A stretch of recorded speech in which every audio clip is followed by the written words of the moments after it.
감사합니다. 제가 양복을 입고 간증하긴 처음이라서 부담이 됩니다. 제가 정장을 별로 안 좋아하는데 입으라고 해서 입었습니다.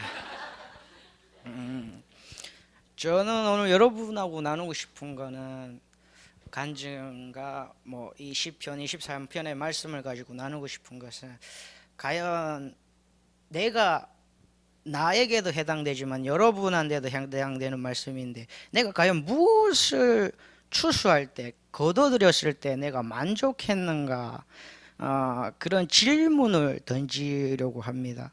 제가 간증을 할 때 여러분들도 내가 무엇으로 과연 추수함으로 만족했던가 다시 한번 생각하는 시간이 됐으면 좋겠습니다. 저는 제가 인생을 살면서, 길지 않은 인생이지만 그 인생을 살면서 가장 만족했던 것에 대해서 얘기하려고 합니다. 저는 세상 사람들이 봤을 때 되게 불행한 사람이었던 것 같아요. 제가 태어났을 때는 이제 아버지가 없었고 집도 굉장히 가난한 상태였어요.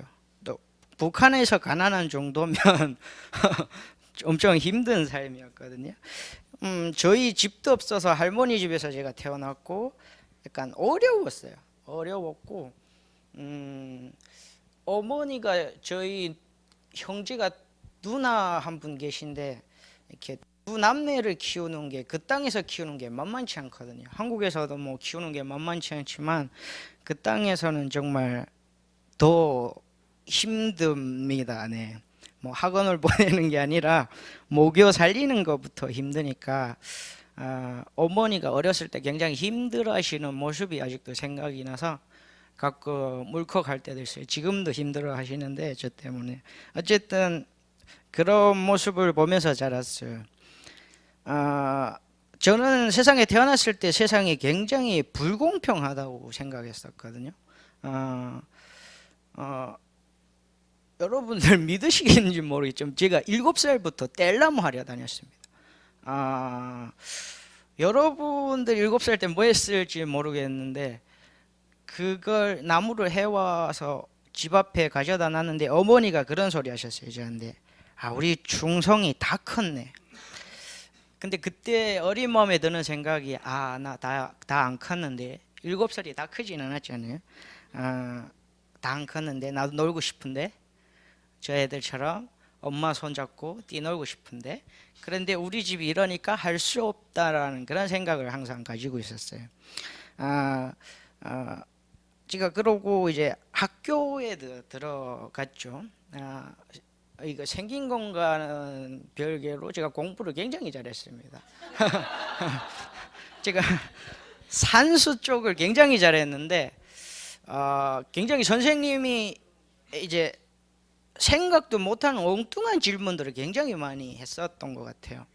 그래서 선생님이 굉장히 저를 귀하게 여기셨던 것 같아요. 근데 집이 너무 어려우니까 제가 학교를 계속 나갈 수가 없는 거예요. 그래서 학교를 안 나가고 이제 밭에 가서 이제 김을 매는 거죠. 여기처럼 정말 방막을 치고 그렇게 하면 얼마나 좋겠습니까? 근데 그 잡초를 손으로 뽑아야 되는데 정말 그 북한에 그런 말이 있어요. 김멜 철에는 고양이 손도 빌려 쓴다. 그래서 제가 고양이 손보다는 크니까 나가서 이제 풀도 뽑고 그런 상황이었어요. 그때 저는 학교를 되게 가고 싶었어요. 예. 여러분들은 학교 가고 싶었던 적이 있는지 모르겠는데 저는 굉장히 가고 싶었어요. 공부가 너무 재밌었고 특히 수학 시간이 굉장히 저는 기대가 됐었어요. 근데 집 상황이 갈 수가 없는 상황이었죠. 그러니까 제 삶은 항상 불공평이었어요. 남보다 더 잘하고 열심히 하지만 나한테 잘해지는 몫은 굉장히 적었던 것 같아요. 마이너스 계속 했던 것 같아요. 그래서 그게 일상이 됐었어요. 그러면 이제 여기서도 그렇겠지만 북한에서도 이렇게 못 살면 굉장히 사람들이 깔봅니다. 근데 교회에서는 깔보면 안 돼요. 서로 사랑하고 보도 맞아야지, 그죠? 근데 세상 사회에서는 그게 마치 계급처럼 나누어지는 거죠. 북한도 마찬가지입니다. 게다가 저희는 아버지가 없기 때문에 북한은 치안이 그렇게 좋지가 않아요. 칼부림 났는데 경찰이 안 옵니다. 여기는 술 먹고 집에 못 가면 112에다 전화하더라고. 경찰이 와서 데려다 주더라고. 그래서 참 서비스직이 별나게도 있구나 하는 생각을 가졌는데, 그러다 보니까 이렇게 가족 문화가 굉장히 잘 형성이 돼 있어요. 그러니까 곧 우리 가족이 완전체가 돼야 무슨 일을 할 수가 있는 거예요. 그러고 여기 친구들은 어릴 때 뭐 게임하고 그러지만 우리는 이렇게 나가서 막 뛰어놀거든요. 쌍팔년도처럼 막 나가서 뛰어놀고 뭐 애들끼리 놀다 보니까 싸움도 자주 일어나는데, 싸움이 일어나서 내가 만약 누구를 때렸다면 그 집은 이제 가족이 오거든요. 와서 이제 그 복수를 해줘요. 근데 저는 항상 맞는 입장이었어요. 제가 맞게 생긴 얼굴이긴 한데 근데 감사합니다. 그렇게 맞게 생긴 얼굴은 아니에요. 제가 또 카리스마가 있을 때는 있어가지고 어쨌든 그랬는데, 저는 이제 애들이 저를 때리는데 이길 수 있는 애가 저를 때려도 저는 걔를 때릴 수가 없어요. 왜냐면요, 저희는 아버지가 없었기 때문에 그게 어머니한테 이제 하가 가는 거예요. 그 집에서 우리 집에 오면 어머니가 아버지하고 엄마가 다 있는 그 집을 당할 수가 없잖아요. 그러니까 제가 우정 맞는 거죠. 엄마한테까지 그 피해가 가게 하고 싶지 않으니까. 그러니까 그 친구들한테는 굉장히 멍청하고 때려도 되는 애가 돼버린 거죠. 그리고 제가 어렸을 때 별명이 홍당무였습니다. 이렇게 항상 사람들 앞에 서면 이렇게 얼굴이 빨개져요. 지금은 안 빨개졌는데 빨개져요. 그래서 이렇게 선생님이 수학 문제를 내면 정답을 아는데 못 말해요. 부끄러워서. 그러면 선생님이 오셔서 기를 이렇게 제 입가에 이렇게 대요. 그러면 거기다 이제 정답을 말하곤 했었거든요. 그렇게 아무래도 소극적이었던 것 같아요. 아버지 없고 집이 가난하고 하다 보니까 그런 상황이었었어요. 그래서 어렸을 때부터 제가 많은 일을 하면서 돈이 내 삶을 결정하는 결정타구나, 그런 생각을 많이 해서 돈이라면 저는 이성을 잃고 막 돈을 벌었었거든요. 그러니까 돈이 전부라고 저는 생각했어요. 물질이 전부라고 생각하고, 또 한국보다도 더 물질이 거기는 필요했을지 몰라요. 여기는 그만의 사회적인 뭐 기준이 있고 법이 있고 또 복지가 잘 돼 있지만 거기에는 없으면 죽는 거거든요. 그러니까 삶의 양육강식의 세계다 보니까 없는 자는 곧 죄인이 되는 세상인 거죠. 그래서 저는 어렸을 때부터 돈을 버는데 굉장히 이렇게 돈을 벌려고 했던 것 같아요. 근데 제 삶이 엄청나게 어려웠어요. 오늘 말씀처럼 시편 23편처럼 정말 사망의 음침한 골짜기였던 것 같아요. 사망의 음침한 골짜기에서 더 깊숙이 들어갔던 것 같아요. 저희 누나가 탈북을 했습니다.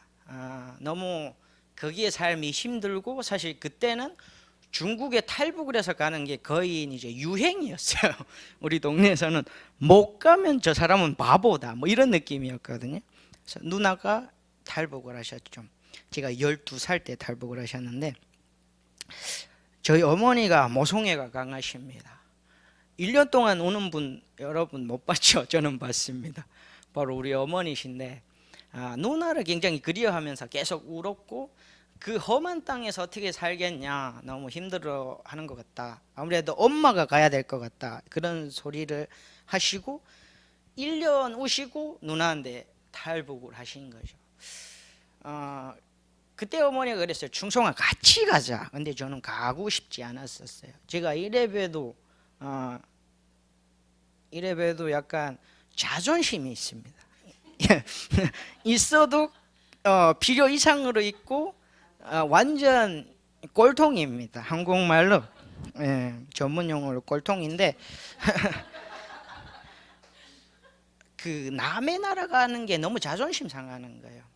약간 빌어먹으려 왔다는 느낌도 들면서 나는 이 땅에서 살아남을 수 있어, 생존할 수 있다는 그런 자신감이 있었던 것 같아요. 지금이 그 상황이라면 그런 자신감이 없었을 텐데 그때는 모르겠습니다. 있었습니다. 있어서 어머니 가세요. 저는 이 땅에서 잘 살아남을 수 있으니까 누나하고 행복하게 사시고 기회가 되시면 돈이나 좀 보내주세요. 이러고 어머니를 보내드렸죠. 이 땅에서도 혼자 산다는 게 힘든 거겠지만 그 땅에서는 더 힘든 거였어요. 그것도 13살에 저의 혈육이라는 친혈육은 한 명도 없었어요. 피를 나눈 사람은. 그때 참 많은 생각을 하고 많은 경험을 했던 것 같아요. 근데 제가 강해져야 되겠다는 생각이 항상 몸에 있었고, 저희 삼촌도 굉장히 거기서 이렇게 좀, 그러니까 여기로 말하면 어깨인데 굉장히 무서운 어깨였어요. 우리 삼촌은 이게 보통 사람들하고 차원이 다를 정도로 엄청 약간 잔인한, 내가 살면서 그렇게 잔인한 사람은 못 봤어요. 그 정도인데 그 삼촌네 집에서 제가 살게 됐어요.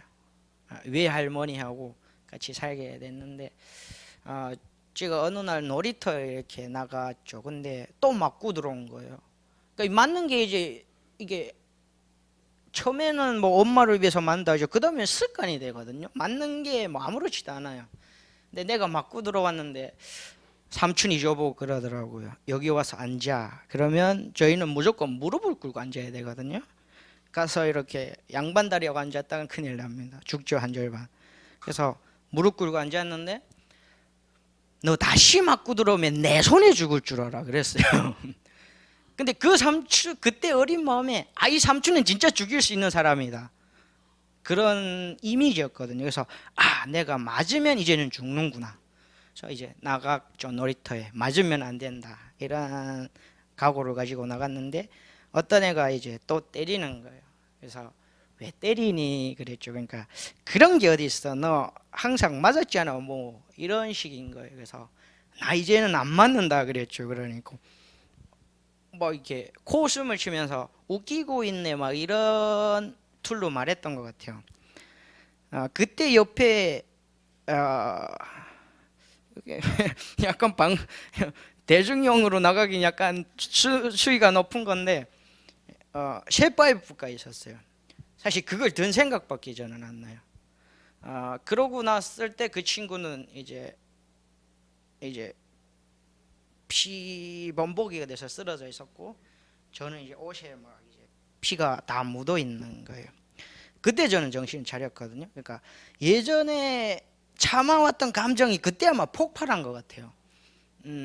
누르고 참고 살았던 게 폭발하고 뭐 서러움과 뭐 모든 게 그때 폭발을 했어가지고 이제 그렇게 하고 이제 그 쇠파이프를 그냥 꿀고 삼촌네 집에 갔어요. 정신없는 사람처럼 그렇게 갔는데 삼촌이 이렇게 보더니 이제 저를 보더니 대충 상황이 이해가 되니까 들어가라고 하시더라고요. 그러고 이제 그 집이 이제 가족주의가 많다고 했잖아요. 북한은 그 집 장정들이 이제 찾아오는 거예요. 굉장히 많이 왔댔어요. 제 생각에는 한 장정만 한 10대 명이 온 것 같아요. 근데 저희 삼촌이 이제 도끼를 들고 나가서 이제 우리 삼촌을 모르는 사람은 거기에 없어요. 근데 얘가 이제 6개월 동안 이제 대소변을 받아 정도로 병원에 가서 그렇게 맞았거든요, 저한테. 그러니까 그 집에서 참지 못하고 이제 뭐 사돈의 8촌, 뭐 고모 사촌까지 막 데리고 온 거예요. 근데 삼촌이 그때 그랬어요. 내 조카 때리려 왔냐? 그러면서 너희가 나를 죽이지 않고서는 들어갈 수 없어. 우리 조카 때리겠으면 나를 죽이고 들어가. 근데 그럴 만한 배짱이 있었던 사람은 없었던 것 같아요. 어쨌든 그래서 갔어요. 그러고 그때 삼촌이 저보고 그랬어요. 이 세상에서 너는 혼자야. 내가 혼자 살아남아야 돼. 그러고 제가 그때까지만 해도 굉장히 울보였어요. 눈물이 많았는데 다 남자의 눈물은 황금보다 비싸니까 다시는 울지 마. 그러면서 약간 삼촌이 인생 같은 걸 해주셨어요. 멘토 같은 그 짧은 시간에 해주셨어요. 절대 꼬리가 되려고 하지 마라, 뭐 대가리가 되라, 뭐 이러면서 뭐 굉장히 많은 조언을 해줬는데, 그때 제가 아마 그 삶의 그 심령의 변화가 생겼어요. 이제 완전 소극적인 애에서 굉장히 이제 난폭한 애로 변하기 시작을 하는 거죠. 그렇게 하고 다음날 나갔는데 애들이 저를 보니까 이렇게 비실비실 피해 다니더라고요. 그래서 이제 골목에 딱 가서 이제 잡아왔죠. 일로 와봐. 그냥 딱 오는 거예요. 그냥 기싸움을 이렇게 몇 대 박아놨어요. 아무 소리 못 하더라고요. 아, 내가 이렇게 강한 애였구나. 그러면서 이제 그 동네 애들이 이제 막 제 2살 위까지 다 이제 정리를 하고, 그렇게 안 보일 수도 있는데 그랬습니다. 싸움은 덩치를 하는 게 아니기 때문에, 정신력이기 때문에 약간 쟤는 미친놈이다 막 이런 소문이 돌았었기 때문에 미친놈하고 싸우는 건 굉장히 두려운 일이죠. 어쨌든 그래서 제가 거기에서 살기가 편해지더라고요. 그렇게 되니까. 그리고 자신감도 붙는 거예요. 그러던 중에 제가 또 자강도에 가지 않으면 안 돼, 다른 곳에 가지 않으면 자강도라면 모르니까 안 되는 상황이 있었어요. 삼촌 어머니가 이렇게 안 좋은 일을 하시다가 교도소에 가게 되신 거죠. 그러니까 삼촌이 이제 타락하기 시작하면서 이제 저한테 계속 매를 드시는 거죠. 그러니까 매라는 게 여기서 뭐 기쌈 때리는 정도가 아니라 이제 도끼를 들고 저를 죽이겠다고 하는 정도니까 이제 갈 수밖에 없었던 거죠. 그래서 자강도라는 곳에 갔습니다. 그것은 크나우마가 있거든요. 그래서 크나우마 있는데 거기에 가니까 우리 그 사촌들이 저하고 동창인 애가 2명이 있더라고요. 거기에다 이제 2살 아래인 동생이 있고, 이게 2살 위인 형이 있고, 그 다음에 이제 약간 똘끼도 그때는 있었으니까, 여기서도 내가 얘네를 잡아야 된다 그런 생각이 드는 거예요. 그래서 이제 그 동네를 돌아다니면서 이제 동창부터 또 2살 위까지 이제 잡는 거죠. 이번에는 아군도 있으니까 3명 4명이 돌아다니면서 잡는 거죠. 그러니까 거기까지 이제 정리를 했어요, 저는. 근데 그러니까 또 삶이 편해지는 거예요. 누가 건드리는 사람이 없고. 그런데 북한은 그 체육 열기 같은 게 굉장히 뜨거워요. 그래서 어디에 이렇게 체육 대회 같은 데를 갔는데 어떤 형님이 앉아서 이렇게 그걸 직관하고 있는 거예요. 의자에 앉아서. 근데 북한은 간부가 아니면 거기에 앉아서 이렇게 의자에 앉아서 그걸 직관할 수가 없어요. 다 서서 보는데 제가 기분이 나쁜 거예요. 그래서 저기 누구냐 그랬더니 이제 동생들 그 우리 사촌들이 저 형님은 건드리면 안 돼 그러는 거예요. 그래서 제가 누구냐 그러니까 이 형은 너 우리가 담당할 수 있는 레벨이 아니야. 우리하고는 차원이 달라 그러는 거예요. 너 무서우면 빠져 있어. 내가 간다 그러고 이제 갔죠. 그래서 그 형님 보고 그 다짜고짜로 한번 붙자고 했어요. 그러니까 그 형님이 막 이렇게 코숨을 치시면서 얘 좀 끌고 가라 막 그러는 거예요. 그러니까 막 덩치 이런 형들이 저를 이제 끌고 가는 거죠. 근데 내가 막 소리를 치는 거예요. 거기서 야 너 막 나 무서워서 도망치는 거야? 막 그러니까 그 형이 진짜 한번 붙겠냐? 그래서 붙겠다. 그래서 갔는데 준비됐냐 저보고 그러더라고요. 그래서 나는 언제나 준비돼 있지 그랬는데 그거밖에 생각이 안 나가요. 한 방에 제가 이제 아예 기절을 한 거예요. 그러니까 이분이 어떤 분이라면 북한 특수부대 출신인데, 특수부대 출신인데 이제 이렇게 허리를 다쳐가지고 여기로 말하면 의가사 제대하신 분인 거예요. 그러니까 격술이 북한 격술이 엄청 무섭거든요. 그냥 저는 그거밖에 생각 안 날 정도로 이제 날렵하고 아예 떨어지는 이렇게 굽소를 때린다고 하더라고요. 근데 저는 그때만 해도 그 똘끼가 있어가지고 다음날 또 찾아갔어요. 그 다음날 그러니까 뭐 30초도 못 버텨요 그 사람한테는. 다음날 또 찾아가고 해서 그렇게 한 1개월 반 동안 쫓아다녔어요. 얼굴이 막 이렇게 붓고 막 말이 아니죠. 근데 어느 날 그 형이 그러더라고요. 좀 앉아봐라 그러는 거예요. 그래서 제가 앉았죠. 그랬더니 너 내 동생 하지 않을래 그러더라고요. 그때 제가 그랬어요. 형님 나도 형님 못 이긴다는 거 압니다. 근데 나도 형님하고 친해지고 싶었습니다. 그러니까 그 정도면 돼. 내 동생 할 수 있어. 그러면서 어느 식당에서 보자 그랬던 것 같아요. 그래서 그 식당에 갔는데 제가 난생 처음 보는 광경이 일어났어요. 한 70명이 이제 막 덩치가 이런 애들이 거기에 모여 있는 거예요. 이 형이 거기 리더인 거죠. 그 형님이 그러면서 누구 나오라고 하는 거예요. 그래서 나왔는데 6명이 나왔어요. 근데 그 형님 밑에서 그걸 관리하는 애들이 6명인 거죠. 그때 얘가 이제는 내 동생이 됐으니까 얘가 여기 6명 그룹에 속한다. 얘 말을 잘 들어라. 내 친동생 같은 애니까 무조건 너희들이 복종하고 그래라. 그래서 제가 7명이 된 거죠. 6명 중에 7명이 돼서 이렇게 그 친구들을 관리하는 입장이 됐었어요. 그때 뭐 16살인가 17살인가 제가 그랬던 것 같아요. 어쨌든 그런 삶을 통해서 살고 있는데 어느 날 어머니한테서 연락이 오셔서 저한테 돈을 보내주셨어요. 그래서 이 친구들은 약간 조직화되어 있는 친구들이라서 돈을 버는 친구들인 거예요. 그냥 뭉쳐 다니는 애들이 아니라. 그래서 저는 그 친구들이 이제 장사 선을 알려주는 거예요. 그래서 엄마한테서 돈을 받았으니까 이제 장사를 한 거죠. 무지하게 벌었습니다. 정말 상상 이상으로 벌었던 것 같아요. 이만큼 있으면 이 땅에서 떵떵거리고 살 수 있다. 내가 평생에 모겠다고 계획했던 돈 이상으로 벌었어요. 2배 이상, 3배 이상으로 벌었어요. 근데 저는 그걸 앞에다 이렇게 쌓아놨는데 허무하더라고요. 그 목표를 이루었잖아요. 근데 굉장히 허무하더라고요. 허무하고 내가 이 일을 위해서 많은 일이 있었겠죠. 그 돈을 모으려면 많은 비법을 했을 거고 많은 폭력을 썼을 거고 여기서 말하는 사채도 했을 거고 많은 일을 했겠죠. 근데 그렇게 비인간적으로 살았냐 이런 죄책감이 생기면서 그게 내가 목표했던 이상의 것을 이루어 놨는데 허무하더라고요. 이제는 뭐 해야 되냐. 그러면서 참 이 세상에서 만족을 주는 게 과연 뭘까? 돈을 이만큼 모았는데도 만족이 없었고 권력을 뭐 비공식적인 권력이지만 공식적인 권력보다는 더 셌거든요. 그걸 누려봤는데도 만족이 없어요. 과연 나한테 만족이 주는 건 뭘까? 그러다가 이제 어려움이 저한테 찾아옵니다. 제가 그 땅을 떠나지 않으면 안 되는 상황이 되는 거예요. 그 땅에 이제 그 선거가 있습니다. 거기도 민주주의이기 때문에 선거가 있는데 선거장에 총 차고 이제 지킵니다.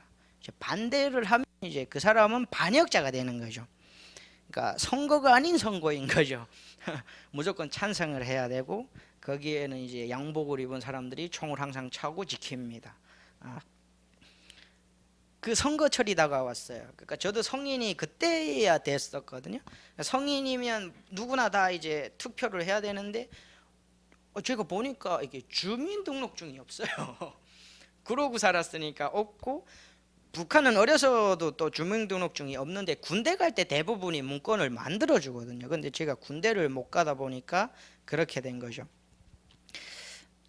그런데 제 뒤를 이제 거기에 보위부장이란 분이 봐주셨거든요. 백이죠. 그분이 봐주셨는데 그분이 이제 승진을 해서 올라가신 거예요. 그러니까 그 밑에서 이제 저한테 이제 이렇게 천대를 받던 그 보위 지도원들이 이제 이렇게 완전 무리를 지어서 저를 죽이겠다는 거죠. 이제 너무 거만하게 놀았고 막 그때는 제가 교만하다 그걸 뛰어넘을 정도로 제가 막 그랬었거든요.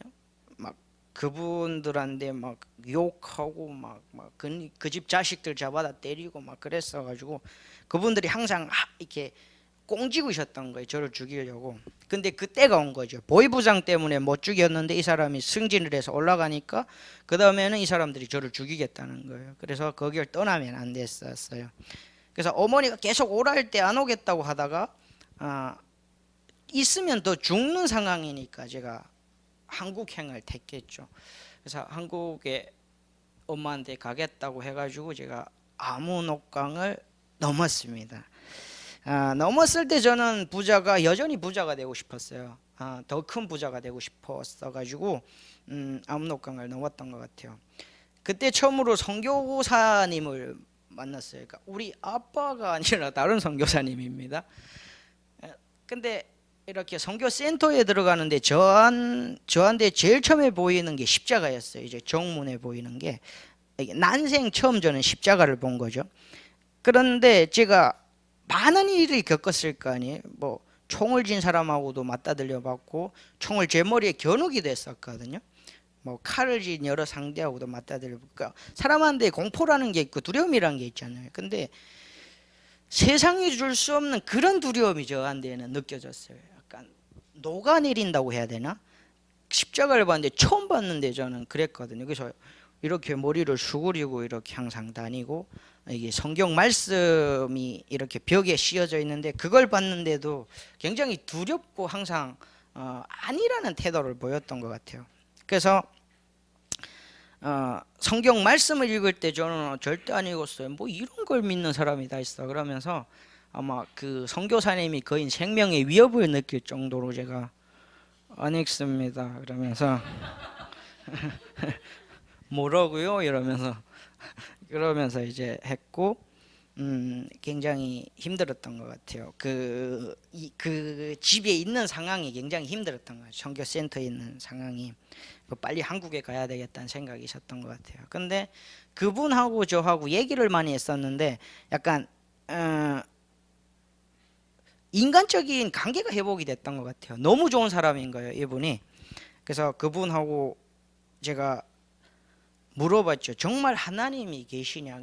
계신다는 거예요. 그래서 이모가 믿는 하나님이면 나도 믿고 싶다. 사람이 너무 좋으니까 그 사람이 믿는 하나님이 나쁠 것 같지 않은 거예요. 그리고 하나님이 우리 때문에 아들을 보내주시고 십자가에 못 박았고, 그 너무 좋은 하나님이잖아요. 그러니까 진짜 하나님이 계신다면 하나님을 안 믿을 이유가 없는 거죠, 저한테는. 여러분들도 마찬가지겠지만 하나님이 그런 분이 아니라면 우리가 믿을 이유가 없는 거예요. 근데 그런 분이라면 무조건 믿어야 되는 거죠. 그래서 저는 절대 믿을 수가 없었어요. 이렇게 성경을 보면 하나님이 불러주시고 무슨 뭐 음성으로 환상으로 보여주시고, 이 사람들이 생각보다 한국 사람들이 이상한 사람들이 많네. 정신적으로 굉장히 이상한 사람들이 많네. 그러면서 내가 하나님을 믿고 싶은데 그 환상과 음성으로 보여주신다는 건 절대 저는 믿을 수가 없는 거예요. 그래서 하나님을 어떻게 하면 그렇게 만날 수 있냐 물어봤죠. 그러니까 간절히 구하면 만날 수 있다. 그래서 하나님이 없는 건 알지만 만약에 있다면 그 하나님을 나도 찾아보자. 그래서 그때 처음 기도를 했었어요. 그때 기도라기보다는 지금 와서 생각하면 하나님에 대한 조롱이었어요. 하나님 있어요? 나와봐요. Come on, 나와봐요. 없죠? 나와봐. 있으면 나와보라니까요. 막 그러는 거예요. 그런데 그런 사람한테 하나님이 보여주실 수가 없잖아요. 절대 안 보여주셨어요. 그때 제가 그랬어요. 역시 하나님은 없는 거야. 내가 맞았어. 그러고 이제 잠이 든 거죠. 그때 충성아 그랬어요. 새벽쯤인데 그래서 눈을 떠서 일어났죠. 제가 그래서 봤는데 누구도 저를 부른 사람이 없고 굉장히 밝은 달이 떠 있는 거예요. 그래서 그때 드는 생각이 이게 하나님이 불러주신다는 건가? 근데 내가 여기 오래 있다 보니까 정신이 이상해졌구나. 다시 제 정신을 가다듬고 빨리 한국에 가긴 가야 되겠다. 애가 이상해진다 점점. 그러고 다시 잠이 들었던 것 같아요. 그래 다음날 다시 성경을 읽는 시간이었는데 제가 항상 성경을 읽을 때는 반쯤 누워 있었어요. 이렇게 선교사님 딱 정자세로 이제 성경을 읽는데 다른 친구들도 막 그렇게 읽는데 저는 반쯤 누워서 성경 베고 막 자고 막 그랬었거든요. 근데 그날에 앉았는데 갑자기 이렇게 제 자세가 정돈이 돼 있는 거예요.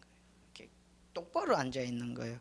근데 저는 똑바로 앉아 있는 게 아니라 저한테는 부자연스러운 자세예요. 그게 근데 진짜 이쪽 내에서 나도 놀랐는데 진짜 이쪽 내에서 그래요. 충성아 모래 빨리 누워.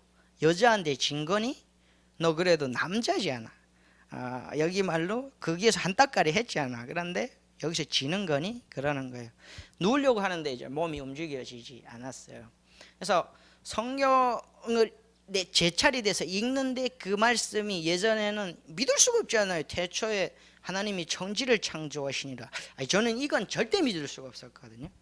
근데 성경 말씀이 읽는 말씀마다 저한테 이렇게 박혔어요. 이렇게 머리를 읽어지는 게 아니라 가슴에 박혔던 것 같아요. 그러면서 조건 없이 성경 말씀이 다 믿어졌어요. 거짓말 같고 어떤 사람들 보면 야 거짓말 그만하고 나가서 일 많이 해라 뭐 열심히 살아라. 근데 저보다 열심히 산 사람은 한국에 단연코 탈북민 중에 몇 명 안 될 거라고 저는 생각하고 있습니다. 열심히 살고 있습니다. 그리고 하나님이 살아계신 것도 맞습니다. 여러분 성경 말씀은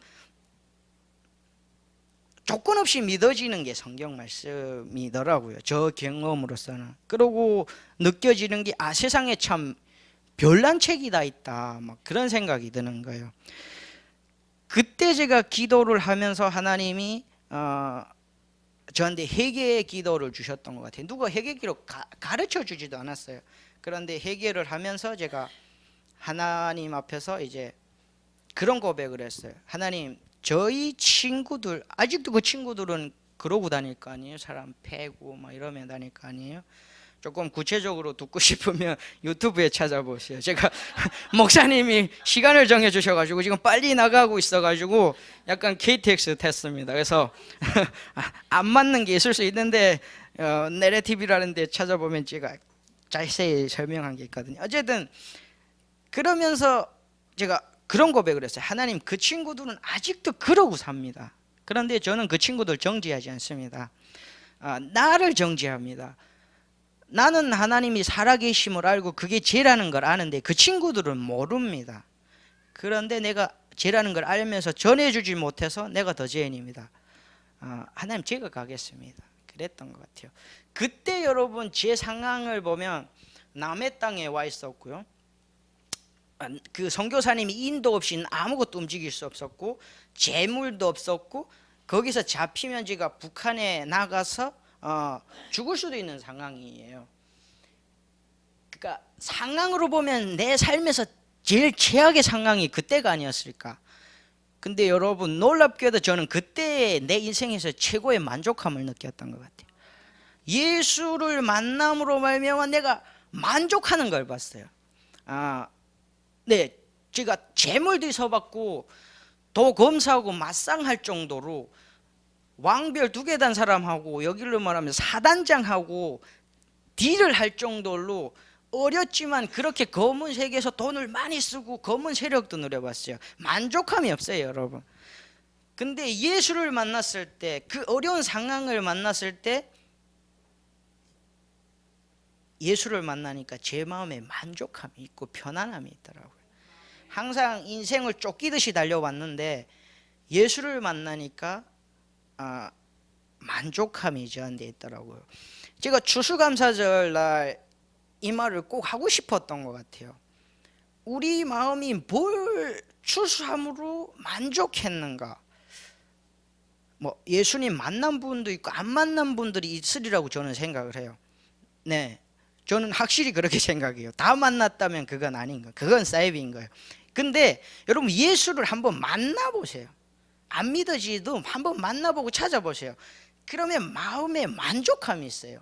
내가 어렵고 상황이 나를 봤을 때 어렵고 세상 상황 봤을 때 답이 안 나오지만 예수를 믿고 예수를 보면요 만족함이 있어요. 거기에서 끝나는 게 아니라 성령 하나님을 구하면 그 성령의 9가지 열매들이 맺히거든요. 그게 내 마음에 있을 때 이 세상을 이겨갈 수 있는 힘이 있고요. 이 세상이 누가 뭐라고 해도 80억이 다 하나님을 부인한다고 해도 나만은 하나님을 증거할 수 있는 담대함이 생겨요. 제가 홍당무라고 했잖아요. 여러분 앞에 이렇게 서는 게 굉장히 저는 어려울 거라고 생각했어요. 하나님 일을 하겠다고 결심했을 때부터도 근데요, 제가 몇천 명이 선 집회에 서봤는데 하나님이 주시는 그런 마음으로 서고 하나님이 주시는 그 이렇게 기도와 응원으로 서니까요, 두렵지 않더라고요. 예, 인간적으로 보면 제가 그분들보다 부족할 수 있어요. 학벌적으로나 경제적으로나 살아온 배경이나. 그런데요, 영적으로는 저는 그분들한테 부족하다고 생각해 본 적이 없어요. 영적으로는 내가 저분들을 변화시킬 수 있는 능력을 하나님이 주시고 성령 하나님이 함께 하신다고 생각하니까 몇천 명이 있는 집회 앞에 섰는데 누구보다 큰 소리를 낼 수 있어요. 누구보다 소리칠 수 있었어요. 어떤 애들은 뭐 계산이 고기를 먹었냐 이런 소리를 듣기도 했고 공격도 받았지만, 저는 그 감격함을 숨기고 필요도 없었고, 여러분들이나 그분들 앞에 잘 보이고 싶은 생각도 없었어요. 오직 하나님과 성령님을 증거하고 싶었을 뿐이에요. 참 터무니없는 애라고 생각할 수도 있는데 하나님은 나하고 함께 하시고 언제나 나를 인도하십니다. 오늘 시편 23편 말씀처럼 여호와는 나의 목자이신 내게 부족함이 없습니다. 여러분, 제 통장에 얼마 있는 줄 아세요? 2,000원 있습니다. 근데 저한테 부족함이 없어요. 거짓말 같으세요? 통장 공개할까요? 근데요, 좀 부족함이 없어요. 두렵지 않아요, 세상 사는 게. 하나님이 채워주시고 언젠가는 필요하시면 물질을 주실 줄 믿고 경험을 했기 때문에 저는 하나님이 내 목자이고 나를 쉬게 하는 분이라는 걸 알기 때문에 두렵지 않아요. 사람은 누구나 뭔가를 믿고 산다고 저는 생각을 하거든요. 돈을 믿던 내 자신을 믿던 믿는 건 마찬가지예요. 그런데 믿는 게 무너지면 다 무너졌다고 생각해요. 내가 믿었던 적금이 무너지고 내가 믿었던 주식이 폭락을 하고 막 반토막 뭐 다소토막 나고 이러면 내 삶이 무너졌다고 생각해요. 내 계획대로 생각했던 게 무너지면 내 인생이 끝났다고 생각해요. 아니요, 저만큼 인생이 끝나본 사람이 있을까요? 근데 예수 그리스도를 붙잡았을 때 여러분, 무너지지 않아요. 나갈 수 있어요. 넘어져도 나갈 수 있어요. 죄 지어도 우리는 회복할 수 있는 능력이 있어요. 왜? 예수 그리스도가 우리를 위해서 십자가에 못 박혔기 때문에. 그가 우리를 푸른 초장으로 인도하십니다. 쉴만한 물가로 인도하십니다. 그가 자기 이름을 위해서 우리를 의의 길로 인도하십니다. 여러분, 정말 우리 대적의 목전에서 우리에게 상을 베푸십니다. 정말 우리를 기름 부으십니다. 기름 붓는다는 게 제가 1년을 신학을 했거든요. 그때 들은 얘기로는 하나님이 택하신 왕을 택하실 때 기름을 부으세요. 예, 여러분들 왕으로 택하셨습니다. 기름 부으십니다. 그러면 우리는 어려움 속에서도 감사하면서 나갈 수 있는 거죠. 그러면 우리가 하나님의 은혜를 받은 사람으로서 굉장히 무엇을 추수함으로 만족해야 되는가, 그거에 대한 질문이었던 것 같아요. 저에 대한 질문이었고 여러분에 대한 질문이었던 것 같아요. 저는 예수를 만남으로 성령의 9가지 열매를 다 행하지는 못하지만 그거를 지식으로 아는 게 아니라 마음으로 느끼며 행하려고 노력을 할 때 저는 만족함을 느꼈거든요. 이 추수의 계절에 하나님의 은혜와 예수 그리스도와 정말 성령의 그 9가지 열매들이 나타나며 그걸 추수함으로 말미암아 만족해질 수 있는 저와 여러분이 되셨으면 좋겠습니다. 제 얘기는 여기서 빨리 정리를 해야 될 것 같아요. 시간이 조금 지나가지고 제가 지금 굉장히 바쁩니다. 그래서 정말 다시 한번 당부하고 싶은 게 있는 것 같아요. 예수 만나고 그 성령을 체험하고 그 9가지 열매의 능력이 나타날 때 여러분들은 남들 또 다른 사람들한테 예수 그리스도의 향기를 낼 수 있는 거예요. 내 열심으로 하는 거는 그건 아니거든요.